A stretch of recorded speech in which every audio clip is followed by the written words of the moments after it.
Okay, so this is 5.4a, calculating properties of solids, part 4. You can see the other 3 parts in the same playlist.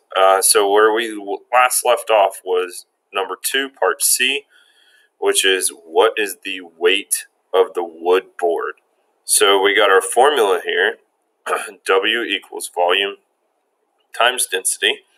And if I substitute volume of 89.25 inches cubed, which I got from part A, and density of 0.021 pounds per inches cubed from the overall problem, now I'm ready to solve. So I'm going to go over to my scientific calculator and type in 89.25 times 0.021 pounds per inches cubed. I hit enter. It asks for a precision of 2 decimal places. So I'm going to write my answer as W equals 1.87, and that's going to be in pounds. So that's the weight for one of the wood boards. Next question asks you, part D, if 1 gallon of paint will cover 50,600 square inches, how many gallons would be needed to give 2 coats of paint to 25,000 boards? So we're going to start off with our equalities, since this is a conversion problem. And our equalities here are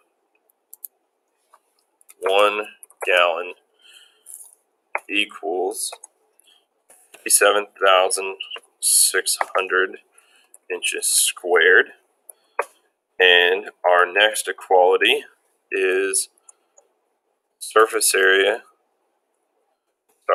1 board equals, we need a surface area, so I go up here to part B, and it's 180.5 inches squared. And then I'm also going to need 25,000 boards. So we know that that's going to be a lot of paint. Alright, so now I'm going to move on to substitute and figure out what we need to do for this. So let's get the total area of the boards. So we want the total surface area of 25,000 boards. So we know one board is 180.5 inches squared, and it says we need 2 coats of paint. So I'm going to multiply by 2, and then I need 25,000 boards. So after I multiply by 2, I'm going to multiply by 25,000. And then lastly, it says 1 gallon of paint will cover 57,600 square inches. So this number right here would give us our total amount of square inches we want to cover in our paint. So I'm going to divide then by 57,600. And that should give us our total gallons of paint. So I'm going to solve, and here's what I'm going to put into my calculator. I'm going to put in exactly what I substituted. So I'll clear out my calculator, and parentheses, 180.5 times 2 times 25,000. Close my parentheses, and then I will divide by 57,600. So when I hit enter, it's going to give me my gallons of paint.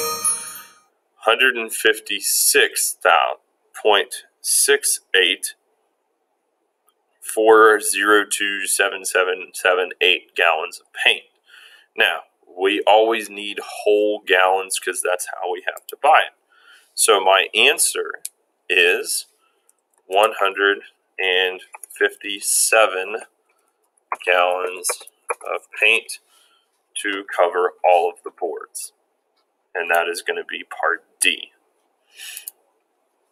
E, what will the total cost be to ship the 25,000 boards to a facility for assembling it into the finished kit form if the shipping rate is $4.25 per pound?